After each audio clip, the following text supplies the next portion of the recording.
Bismillahirrahmanirrahim. Assalamualaikum warahmatullahi wabarakatuh. A'udzu billahi minasyaitonir rajim. Bismillahirrahmanirrahim. Subhanaka la ilma lana illa ma 'allamtana innaka antal alimul hakim. Shadaqallahul azim.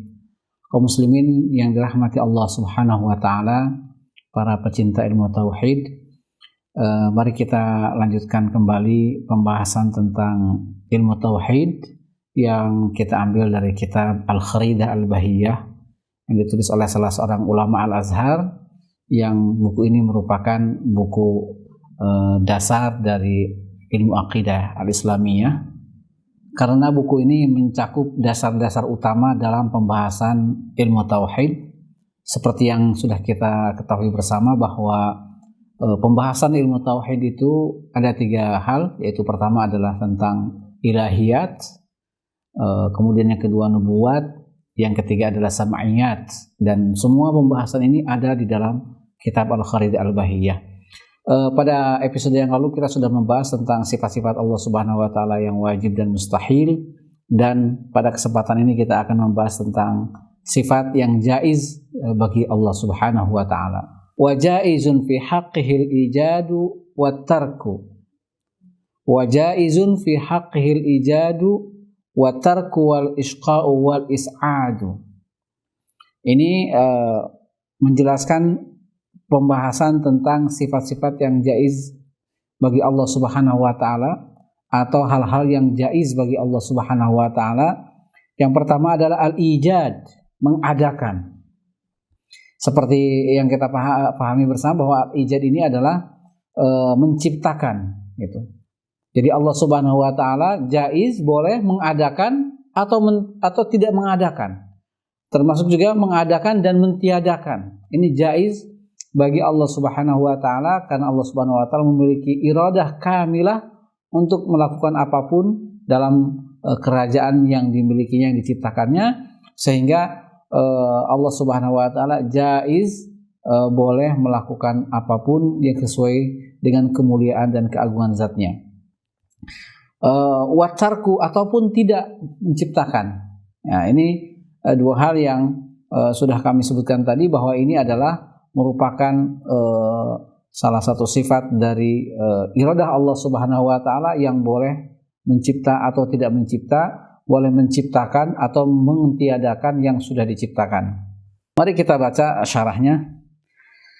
Walamma anhal kalama ala qismail wajib wal mustahil. Ketika pengarang kitab ini sudah selesai menjelaskan tentang sifat yang wajib dan mustahil, syara'a fi bayanil jaiz. Pengarang kitab ini mulai pembahasan dengan hal-hal yang jaiz pada zat Allah Subhanahu wa taala. Wa jaizun fi haqqihi ta'ala, dan jaiz pada hak Allah Subhanahu wa taala al-ijad, yaitu menciptakan, mengadakan. Di sini disebutkan ijadul mumkinati, mengadakan segala hal yang mungkin. Sawaun wajadat bil fi'al, baik yang mumkinat itu betul-betul ada realitasnya, terwujud, faktual, aw lam tujad, atau baru potensi gitu. Allah Subhanahu wa taala boleh menciptakan itu, baik masih potensi atau sampai kepada fi'al, pada aktus atau menjadi wujud yang nyata sebagai sebuah ciptaan.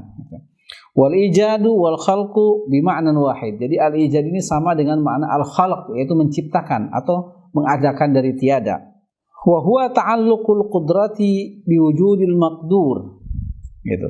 Jadi yaitu adanya keterkaitan antara kudrah Allah Subhanahu wa taala dengan adanya sesuatu yang menjadi objek kudrah Allah Subhanahu wa taala. Kita sudah menjelaskan hal ini panjang lebar dalam sifat kudrah, bagaimana ta'alluq atau kaitannya sifat kudrah iradat yang hanya memiliki kaitan kepada objek-objek yang mungkinat, yang boleh saja, tidak kepada yang mustahil dan tidak kepada yang wajib.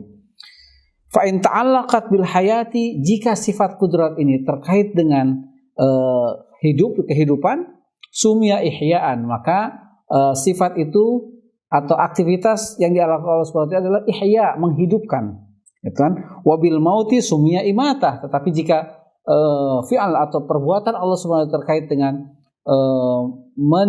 mematikan yang hidup berarti al-imatah, mematikan. Wabil marzuqi sumya rizqan wa tarziqan. Jika perbuatan Allah Subhanahu wa ta'ala terkait dengan makhluk yang diberikan rezeki, berarti Allah Subhanahu wa ta'ala itu sebagai Ar-Razzaq, memberi rezeki, dan aktivitas itu adalah yang disebut dengan rezeki.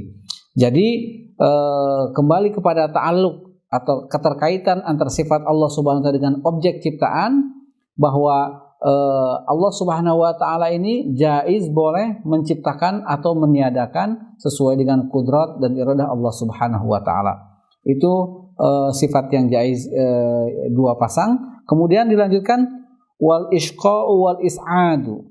Allah Subhanahu wa ta'ala juga boleh al-isqa. Al-isqa itu apa? Membuat sengsara atau membuat sesuatu tidak menyenangkan. Wal is'adu, Allah Subhanahu wa ta'ala juga boleh membuat seseorang bahagia, membahagiakan. Bagaimana penjelasannya? Wal isqa'u di sini disebut khalqu qudratil kufri atau khalqul kufri fil 'abdi wal a'udzu billahi ta'ala. Jadi bahwa Allah Subhanahu wa ta'ala juga boleh menciptakan sikap kekafiran pada seseorang. Itu boleh, karena apa? Karena itu alamul killahi ta'ala. Semuanya ada dalam kerajaan Allah Subhanahu wa ta'ala, sehingga Allah boleh menciptakan apa saja. Sebaliknya juga Allah Subhanahu wa ta'ala al-is'ad, membuat seseorang atau makhluknya bahagia, yaitu khalqu qudratit ta'ah, di mana Allah Subhanahu wa ta'ala menciptakan kemampuan pada orang itu untuk melakukan ketaatan, au khalqut ta'ati fil 'abdi, yaitu bisa juga bermakna menciptakan ketaatan pada seorang hamba. Wa yusamma bil hidayah. Inilah yang kita sebut sebagai hidayah. Jadi 4 sifat jaiz ini yang disebut adalah pertama al-ijad, kemudian at-tark, kemudian al-isqa, al-is'ad. Ini adalah sifat-sifat yang jaiz pada zat Allah Subhanahu wa ta'ala, yang semuanya boleh Allah Subhanahu wa ta'ala melakukannya atau tidak melakukannya. Baik al-ijad itu sudah dalam bentuk faktual menjadi sebuah nyata, ataupun masih dalam bentuk potensi yang ada dalam kudrat Allah Subhanahu wa ta'ala, yang kita tahu dengan ada yang disebut dengan tanjizi qadim dan saluhi qadim pada penjelasan yang lalu, atau sudah menjadi tanjizi hadits, menjadi sebuah fakta ciptaan yang nampak pada alam raya, dan itu semuanya jaiz bagi Allah Subhanahu wa ta'ala. Karena apa? Karena kata Al-Quran, innallaha yaf'alu ma yurid. Allah Subhanahu wa ta'ala mengerjakan apapun yang Allah inginkan. Anak undi ya. Oke kah? Oke, bainal azan. Terima kasih. Wassalamualaikum warahmatullahi wabarakatuh.